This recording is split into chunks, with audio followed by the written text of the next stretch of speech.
हाँ दोस्तों, तो मुझे लग रहा है कि मैंने आपको पीछे यहाँ तक कि करवा ही दिया था। पूर्ण जागरण पर बल निम्नलिखित कारकों पे धार्मिक हस्तक्षेप, धर्म सुधार आंदोलन, ये सब मैंने आपको टॉपिक करा ही दिया। कारक, ये सब कारक थे, आपने नोट किया होगा। तो देखिए अब यहाँ से हो जाता है वाणिज्यवाद। वाणिज्यवाद मतलब जो व्यापार जो होता है ना, वो राष्ट्र के अंदर चला जाता है, मतलब राज्य के नित्य मतलब अंदर रहकर काम करता है ना, तो वो व्यावसायिक क्रांति ही वो वाणिज्यवाद बन जाता है। यही व्यावसायिक क्रांति जब राज्य के कोई संरक्षण देगा, वो राज्य अगर संरक्षण देगा किसी व्यवसायिक को, तो वो वाणिज्यवाद बन जाता है। तो देखिए मेरा कहने का मतलब यही है कि आपने नोट अच्छा से कर चुके होंगे, तो यहाँ से फिर से आप नोट करते जाएंगे। यही हमारी आपसे कृपा है कि मैं आपको नोट कराने के पर्पज से कि आप घर बैठे नोट तैयार कर सकते हैं। मुझे यही उम्मीद है कि आपसे उम्मीद करता हूं कि आप घर बैठे, अगर आप नहीं देखें पार्ट 1, पार्ट 2, पार्ट 3 आप लिख चुका हूं मैं उसमें, तो आप देखोगे कहीं पे मेरी वीडियो में 1, 2, 3, 4, 5, 6 ये पार्ट 7 चल रही है आपका। तो एक से आप नोट करते जाएं, क्योंकि मैंने आपको सिलेबस लिखाया है, उसके बाद थोड़ी सी बैकग्राउंड बताया हूँ, उसके बाद फिर मध्यकालीन विश्व बताया हूँ, प्राचीन विश्व बताया हूँ, व्यावसायिक क्रांति, धर्म सुधार, इस्लाम को, ये सारे टॉपिक को कवर करते हुए अभी हम आ चुके हैं वाणिज्यवाद के पास, मर्केंटलिज्म के पास आ चुके हैं। तो ये आपकी व्यावसायिक क्रांति के यहाँ से देखिए आपका माइंड मैप है, आप यहाँ से नोट करते जाएं तो आपको पढ़ने में आसानी होगी, क्योंकि मुझे लगता है कि पढ़ने का तरीका ऐसे ही होना चाहिए। चलिए, ये व्यावसायिक क्रांति है, आपका सपोर्ट ही रहेगा तो मैं आगे सारे वीडियो आपको घर बैठे ही नोट तैयार करवा सकते हो। देखिए ये सारे डिस्ट्रिक्ट है, अगर आपको विश्वास नहीं है ना, तो आप डिस्ट्रिक्ट की कॉपी उठा लेना और मिला लेना कि हाँ क्या ये टॉपिक सारे मिल रहे हैं कि नहीं मिल रहे हैं, तो आप कहना कि हाँ नहीं मिल, क्योंकि मैं डिस्ट्रिक्ट का ही छात्र हूँ, तो मैं सोचता हूँ कि मैं आपको घर बैठे तैयार नोट करवा दूँ, तो आपके लिए आसान रहेगा। आप पैसे खर्चे करो क्यों, किसी चीज़ में आप इन्वॉल्व हो गए तो उस चीज़ की मज़ा आएगी। इन्वॉल्व नहीं होगे तो पता ही नहीं चलेगा, मज़ा ही नहीं आएगा कि यार पढूं नहीं पढूं, कैसे तैयारी करूं। आप इसकी शॉर्ट नोट है, ये शॉर्ट नोट है, आप तैयार कर लो, वर्ल्ड हिस्ट्री खत्म हो जाएंगे। मैं सारे सब्जेक्ट को वो नोट आपको तैयार कराऊंगा, 5 से 10 मिनट वीडियो को पॉज को नोट कर, फिर वीडियो को पॉज किया नोट कर रहा हूँ, बस हो गया, क्या दिक्कत। ये देखिए वाणिज्यवाद है, मर्केंटिलिज्म, व्यवसायिक क्रांति, राज एवं राजतंत्र के हित से जुड़ जाना। अब व्यवसायिक क्रांति किससे जुड़ जाएगा, राज एवं राजतंत्र के हिस्से, कोई राजा या राज उसके हित के, तो वो वाणिज्यवाद बन जाएगा। व्यवसायिक क्रांति ही राज और राज के हित से जुड़ जाएगा, राज उसकी रक्षा करेगा, तो वो वाणिज्य बन जाएगा। और वाणिज्यवाद बन जाएगा तो बुलियनवाद आ जाएगा, बुलियनवाद आ जाएगा, और निर्यात अधिशेष हो जाएगा, उपनिषेध बास हो जाएगा, और आर्थिक स्वावलंबन हो जाएगा। देखिए इसके प्रभाव में अगर देखा जाए तो ये सब उपनिवेशवाद को प्रोत्साहन मिलेगा। अब हर वाणिज्य किसी कंट्री को क्या करेगा, किसी देश या राज्य को उपनिवेशवाद को क्या करेगा, प्रोत्साहन मिलेगा। वहां से जितने से ज्यादा मात्रा में व्यापार या फिर वहां से कच्चे माल का निर्यात करने की कोशिश करेगा, इसलिए निर्यात अधिशेष, अधिक मात्रा में निर्यात करने की कोशिश करेगा वहां से। राष्ट्रीय राज्य एवं राजतंत्र का शक्तिशाली होना, राष्ट्रीय राज्य कोई राज्य क्या हो जाएगा, शक्तिशाली हो जाएगा, या राजतंत्र है तो वो राजतंत्र शक्तिशाली हो जाएगा। तो ये आपको माइंड में, मैं तो कहूँगा इसे आप बस इतना याद रखें इस चीज को। तो देखिए कैसे होता है आपका। देखिए वाणिज्यवाद से तात्पर्य, वाणिज्यवाद क्या है उसकी, 16वीं 17वीं सदी तक व्यावसायिक क्रांति के स्वरूप में परिवर्तन आया, फिर उसने वाणिज्यवाद का रूप ले लिया। अब व्यावसायिक क्रांति राजतंत्र के हित संवर्धन के लक्ष्य से जुड़ गया। ठीक, मैंने वही कहा कि अब क्या हुआ कि व्यावसायिक क्रांति राजतंत्र के हित से जुड़ जाता है, वो हम आपको कर देंगे, आप मुझे शिक्षा प्रदान करें, तो वो राजतंत्र के हित से जुड़ जाएगा, वही व्यावसायिक क्रांति क्या बन जाएगा, वाणिज्यवाद बन जाएगा। वाणिज्यवाद के निम्नलिखित पहलू थे।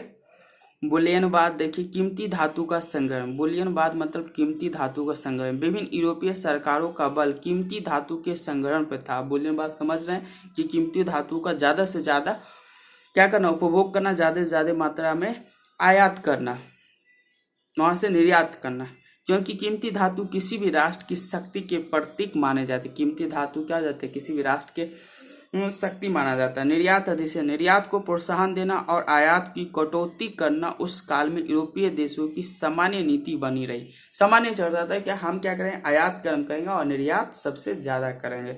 इसकी धारणा लेके यूरोपीय जितने भी कंट्री थे ये लेके चलते थे। अब देखिए मैं पेज पलट रहा हूँ, अब आ जाता है उपनिवेशवाद। उपनिवेशवाद का बल इस अवधारणा पर होता था कि उपनिवेश का हित मातृ देश मतलब महानगरीय राज्य के हित के अधीन हो। उपनिवेशवाद जो भी राज्य होगा वो हमारे हित में ही रहकर मतलब हम मातृ देश का विकास करेंगे, हम अपना विकास नहीं करेंगे, यही सोच था। अर्थात उपनिवेश से अपेक्षा की जाती थी कि वे कच्चे माल प्रदान करें और तैयार माल को अपने यहाँ खपत खरीद करें। मतलब हम जो तैयार माल करें फिर हम आपके बाजार में लाएंगे और खरीदें भी हमारा ही माल और आप हमें कच्चा भी माल दें और हमारे से बनाएंगे यूरोप में और बेचेंगे भारत में। और अगर यह कीमती धातु दे सकता है तो और भी बेहतर, अगर ये कीमती धातु देगा तो और भी बेहतर। ये था उपनिवेशवाद की धारणा यूरोप के मन में। आर्थिक स्वावलंबन। यूरोपीय सरकार का बल उत्पादन को प्रोत्साहन देने पर भी रहा। आर्थिक स्वावलंबन यूरोपीय सरकार कहता है कि ज़्यादा से ज़्यादा मात्रा में तो उत्पादन करो ताकि संबंधित राष्ट्र आर्थिक रूप से आत्मनिर्भर हो सके, ताकि संबंधित राष्ट्र जो है जो आपका उपभोग कर रहा है वो आत्मनिर्भर बना रहे, किसी और से मतलब व्यापार ना करना चाहे, बस मैं आपसे इतनी उम्मीद करता हूँ। ये थी स्वावलंबन। आर्थिक स्वावलंबन स्वावलंबन है आपके साथ जुड़ा। वो नहीं कहता है कि मैं आपके मतलब आपसे इतनी उम्मीद करता हूँ कि आप मेरा इतना इज्जत करें, वही कर। प्रभाव देखिए, यूरोपीय सरकार के द्वारा व्यापार के प्रसार के लिए नए नए क्षेत्रों में उपनिवेश स्थापित किए गए। इस कारण उपनिवेशवाद को प्रोत्साहन मिला। प्रभाव देख रहे हैं, यूरोपीय सरकार द्वारा क्या किया गया, हर क्षेत्र में व्यापार के लिए प्रसार किया गया ताकि उपनिवेश पर स्थापित किया जा सके। राजतंत्र का शक्तिशाली होना, इससे क्या होगा, प्रभाव देखिए, राजतंत्र का शक्तिशाली होना। वाणिज्यवाद के परिणाम स्वरूप राज्य का आर्थिक आधार मजबूत हुआ। इसका लाभ राजतंत्र को मिला, वह लोगों पर कर लगाकर अतिरिक्त रकम का संग्रहण कर सका, जिसकी सहायता से अस्थायी सेना एवं स्वतंत्र नौकरशाही स्थापित की जा सके। इससे क्या हो गया, नौकरशाही और अस्थायी सेना और राजतंत्र की धारा क्या होगी, मजबूत होगी। उससे राजतंत्र की धारा में तो वो सेना रखेगा फिर स्वतंत्र नौकरशाह होगा, वो क्या होगा, ताकि वो कर क्या वसूल सके।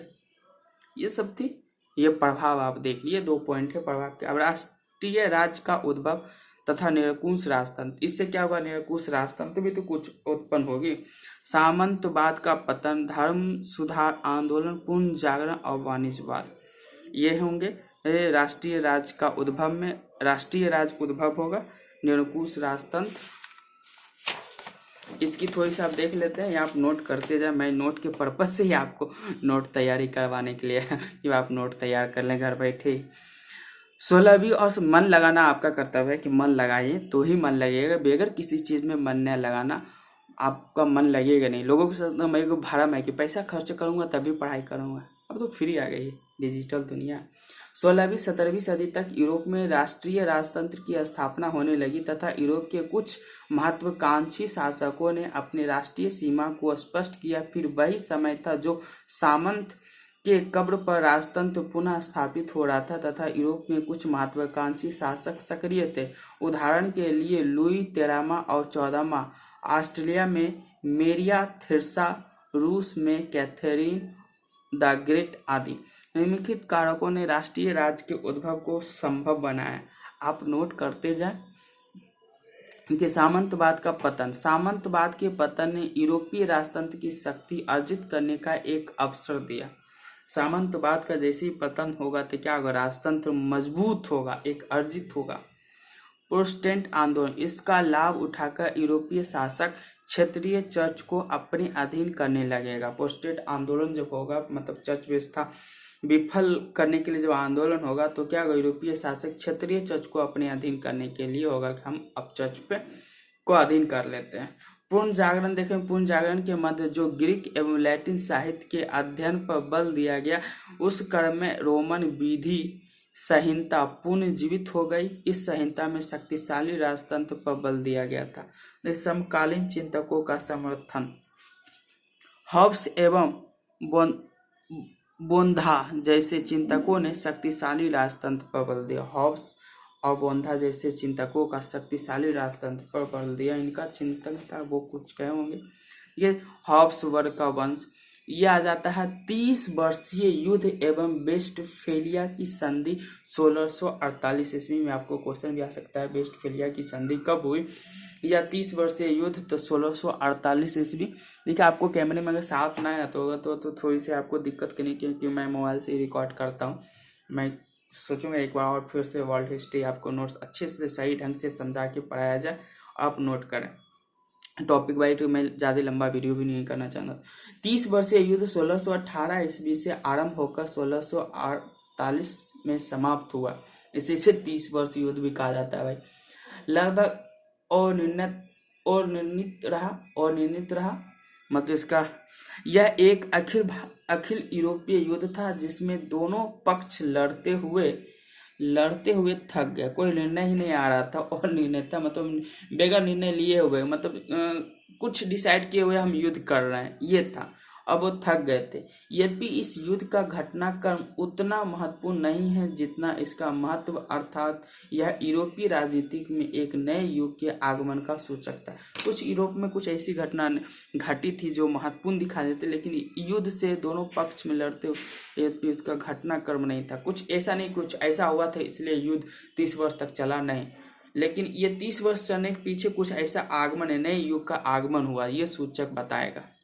मत यह यूरोपीय राजनीतिक में यथार्थवाद घोतक प्रतीक था, जिससे इससे पहले यूरोपीय देशों के संबंध धर्म के आधार पर निर्धारित होते थे, परंतु अब ये संबंध राजनीतिक एवं वंशानुगत हित के आधार पर निर्धारित होने लगे। अब क्या होगा? वंशानुगत हित के आधार पर निर्धारित। जैसे कि हम जानते हैं कि मध्ययुगीन संस्थाओं में सामंतवाद एवं अखिल यूरोपीय चर्च व्यवस्था का पतन पहले ही हो चुका था। इस युद्ध के बाद पवित्र रोमन साम्राज्य का भी पतन हो गया। इसके परिणाम स्वरूप आगे का परिवर्तन संभव हुआ। यहाँ तक आप नोट कर लिए। पॉइंट नंबर 3 देखें। पवित्र रोमन साम्राज्य के पतन के कारण जर्मन राज्यों को स्वतंत्र रूप में विदेश नीति के संचालन का अधिकार मिल गया। 1648 में वेस्टफेलिया की संधि के आधार पर अंतर्राष्ट्रीय संबंधों की शुरुआत हुई। राष्ट्रीय राज को पहचान मिली। अंतर्राष्ट्रीय कानून अस्तित्व में आए। राजनयिकों का आदान प्रदान संभव